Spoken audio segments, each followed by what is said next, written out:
Good evening friend, সবাই কেমন আছো? আশা করি সবাই খুব ভালো আছো। তো আজকে আমি একটু বড় ব্লগ নিয়ে এসেছি তোমাদের কাছে। তো ব্লগটা কি হলো, ব্লগটার মেন টাইটেল আর ডিসক্রিপশন তোমরা দেখে হয়তো বুঝেই গেছো যে আমি কি ব্লগ নিয়ে এসেছি তোমাদের কাছে। আর অনেক অনেক অনেক দিন পর আমি এত বড় ব্লগ নিয়ে এসেছি।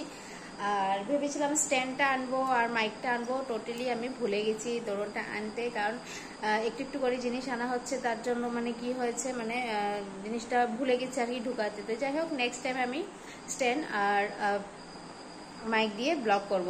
তো এখন মেন টপিক হচ্ছে কি টপিক তোমরা জানো ভালো করে, তোমরা বললামই যে তোমরা টাইটেল আর ডেসক্রিপশন দেখে হয়তো বুঝে গেছো। তো সেটাই আর কি হচ্ছে, আমি আর আমার হাজবেন্ড আর আমার মেয়ে একটা ছোট্ট মোটো সেপারেটভাবে সংসার স্টার্ট করতে লেগে গেছি এখন থেকে। তো কালকে থেকে মেনলি স্টার্ট হবে, ঠিক আছে? সব কিছু শেয়ার করবো। তো ভাবলাম আগের দিন যেগুলো কাজগুলো করব সেগুলো তোমাদের সাথে শেয়ার করি। তো আলাদা সংসার বলতে গেলে আলাদা নয়, দেখো আমাদের খুব বড় ফ্যামিলি, মানে রেন্ট হিসাবে খুব বড় ফ্যামিলি, এমনি অতটা বড় না। আমরা দেখো মা বাবা, ভাই একটা আছে, আর আমি আছি, আমার হাজব্যান্ড, এখন মেয়ে, ঠিক আছে? কিছুদিন পর ভাই বিয়ে করবে, তো আরও মানে মেম্বার বেড়ে যাবে। তো এত বড় ঘর কোনো রেন্টের মালিক কেউ দেবে না, ঠিক আছে? কারণ আর আজকাল অত বড় ঘর কেউ বানায়ও না, হার্ডলি 2টা রুম 3টে রুম এরকমভাবে বানায়, তো খুব কনজেস্টেড হয়ে যায়। যার জন্য আমরা সবাই মিলে ডিসিশন নিয়েছি যে এইভাবে যে আমরা এরকম সামনে সামনে 2টো ঘর নিয়ে থাকবো। তো সেই ডিসিশনে তোমরা কেউ কিন্তু উল্টো পুল্টো ভাববে না, বা এটা ভাববে না যে কিছু হয়েছে বা কোনো প্রবলেম হয়েছে, কোনো কিছু ঝগড়াঝাটি না, এগুলো কিছু না।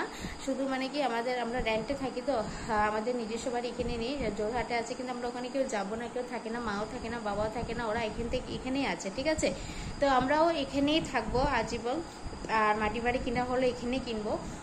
তো ওরকম কিচ্ছু হয়নি, শুধু মানে কি আমরা ওজামেলা করে সবাই ডিসিশন নিয়ে আমরা এইভাবে 2টো ঘর নিয়েছি, আলাদা করে নিয়েছি, একদম সামনে সামনেই। মানে গলিটা পার হলে আমার মার ঘর, আর মা গলিটা পার হয়ে আসলেই আমার বাড়ি। তো যাই হোক, আমি চলো, তো এই কথাটা এই জন্য বলেছি যাতে কি কমেন্ট সেকশন আমাকে না বলো যে কি হয়েছে, একসাথে থেকেছো, এখন কি হয়েছে, আবল তাবল, বা অনেকে ভাবতে পারে এগুলো কিবা অনেক কিছু ভাবতে পারে। তার জন্য আমি ক্লিয়ার করে দিয়েছি যে কেন আমরা সেপারেটভাবে ঘর নিয়েছি, ঠিক আছে? তো এখন আমি এই ঘরটাও তোমাদেরকে এমনি হালকা সিম্পলভাবে দেখাচ্ছি। এটা হলো আমার ড্রয়িং রুম, মানে ঢুকতেই রুম। এটা হলো আমার ফ্রন্টের দরজাটা, ঠিক আছে? এখনও এখানে পর্দাটাতে কিছু লাগানো হয়নি। আর এটা হচ্ছে আমার বেডরুম, এটা হচ্ছে আমার বেডরুম। এখানে ভিতরে এখনো লাইটটা করিনি, দাঁড়াও, এখনো ভিতরে লাইটটা লাগাইনি, লাইটটা পরে লাগালে দেখাবো। এটা হচ্ছে বেডরুম, আর ওদিকে আমাদের অ্যাটাচ মানে বাথরুম আছে, আর ওদিক দিকে আরেকটা দরজা আছে বাস সাইডে বের হওয়ার। আর এখানে হলো এখান থেকে বের হওয়ার একটা দরজা আছে। আর এটা হলো আমার কিচেন। দেখো কিচেনে কিচ্ছু করিনি, এখনো অনেকটা গুছ গাছ, অনেকটা কিছু করা বাকি আছে, র্যাকটাও লাগানোর বাকি আছে এখানে। আর সব জিনিস নিচে হবে এলোমেলো করে রাখা আছে, এলোমেলো না, ঠিকঠাক করেই রাখা আছে। আমার দিদি এসেছিলো, আমার মেজ দিয়ে এসেছিলো, মেজ দিয়ে এসে এগুলো সব ঠিক করে দিয়ে গেছে, আরও অনেক কিছু ঠিক করে দিয়ে গেছে, কিন্তু ওই রুমটা অন্ধকার, যার জন্য দেখাতে পারছি না। তো এখানে আমি পুজোর জিনিসগুলো রেখেছি, আর এখানে মানে সব কিছু আমি ধোয়া পাগলা করছি, কারণ কালকে আমি এখানে ছোট্ট মোটো করে একটা বিষ্ণু পূজা করবো, আর ছোটো মোটো করে একটা যজ্ঞ করবো, তার জন্য এখানে একটা বড় জানালা আছে। তো এটা হলো ফ্রন্টের ঢোকার রাস্তা, আর এটা বাইরের দিকটা এখন একটা অন্ধকার হবে, ঠিক আছে? এই দেখো বাইরের দিকটা অনেক বড়, কোনোদিন সকালবেলা দেখাবো। কাজে লেগে গেছি, কারণ কালকে পুজো হবে বাড়িতে, এখানে ঘরে। তো এখানে কিছু সমস্ত যেগুলো কাঁসার যে ঠাকুরের জিনিস আছে সেগুলোকে আমি সব এখন ভালো করে ধুয়ে টুয়ে সব কিছু ক্লিন করে এখনই রেখে দেবো, যাতে কালকে সকালবেলা উঠে বেশি পুরোতারা না লাগে। আর একটুক্ষণ পর আমার জামাই এসে পড়বে ছোটা হাতি নিয়ে, মানে যে ছোটা হাতিকে আমরা বুক করেছি, অনেক কিছু আনার বাকি আছে জিনিস, তো সেগুলো জিনিস নিয়ে কিছুক্ষণ পরে এসে যাবে। তো সেগুলো ঢুকাঢুকি করা হবে, এগুলো ভালোভাবে রাখা হবে, এগুলো অনেকটা কাজ বাকি আছে।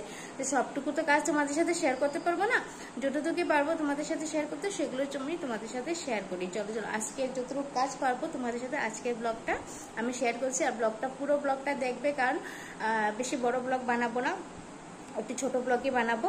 আর অনেকদিন পর আমি এত বড় ব্লগ দিচ্ছি, সো এনজয় করো, দেখো, আর কমেন্ট সেকশনে কমেন্ট করো। তো এখানে ঠাকুরের বাসনটা নিয়ে নিয়েছি, আর এখানে আমি একটু কি করেছি, একটু কাদা মাটি দিয়ে ঠাকুরের বাসন আর একটু লেবু রস দিয়ে মাজি। আমি এখানে সার্ফ টার্ফ কিছু দিই না, তো এটা দিয়ে মাজলে অনেকটা পরিষ্কার হয়ে যায়। কালচা থাকে, কালচা হয়ে যায় কাঁসার বাসনগুলো, কিন্তু কি হয়ে যায়, এভাবে মেজে আর সাথে সাথে তুমি যদি মুছে রাখো তো কালচা ভাবটা মানে অল্প লেট করে পড়ে। আর কাঁসার বাসনের কাজে দেখো কালচা ভাব একটু পড়বে, তুমি যত মেজে ঘষে রাখো না কেন এটা অনেকদিন পর যখন বের করবে আবার সেটাকে সুন্দর করে মেজে টেজে তারপরেই তোমার সেটা দিয়ে কাজ স্টার্ট করতে হবে।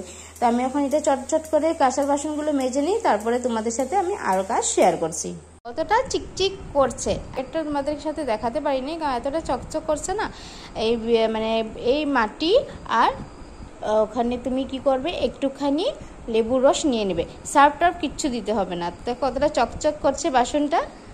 তো তখন বললাম না আমি তোমাদেরকে যে আমার হাজব্যান্ড আসছে জিনিসপত্র নিয়ে, তো তাকে নিয়ে তো এসে হচ্ছে। আর সাথে দেখো গুড লাক যে আমার জিজু ওই টাইমে এসে গেছে, আর জিজু অনেকটা হেল্প করে দিয়েছে। আর এখন আমাদের মোটামুটি জিনিসপত্র হয়ে গেছে, এখন মেয়েকে নিয়ে এসে গেছিলো, আমার থাকছিল না। তো এখন আমরা বাড়ি চলে যাচ্ছি, অনেকটা রাত হয়ে গেছে, 11টা বাজতে চলেছে, মেয়েকেও ঘুম পাতাতে হবে। তো ওই জন্য কী করলাম, গোছ গাছ করলাম না, কারণ কালকে মর্নিং একদম 5টার সময় উঠে গিয়ে আমি এগুলো কাজ গিয়ে আবার স্টার্ট করব। তো এখান থেকেই বিদায় নিলাম। আর এখন পৌঁছে গেছি দেখো বাড়িতে। আর বাড়িতে পৌঁছে গিয়ে দেখো নিচে ঢালাই বিছনা করে নিয়েছি, মানে হাজব্যান্ড করেছে, আমি কিছু করিনি। ও এসে ফটাফট ঘরটা ঝাড় দিয়ে নিচে বিছনাটা করে আর মজাতে ঘুমোবো। আজকে নিচে ঘুমাতে অনেকটা ভালো লাগে। কারা কারা নিচে ঘুমাতে ভালোবাসে তারা কমেন্ট সেকশনে কমেন্ট করে আমাকে নিশ্চয়ই জানাবে। তো আজকের এই ব্লগটা আমি এখানেই শেষ করছি, কালকে আবার নতুন ব্লগটা নিয়ে আসবো।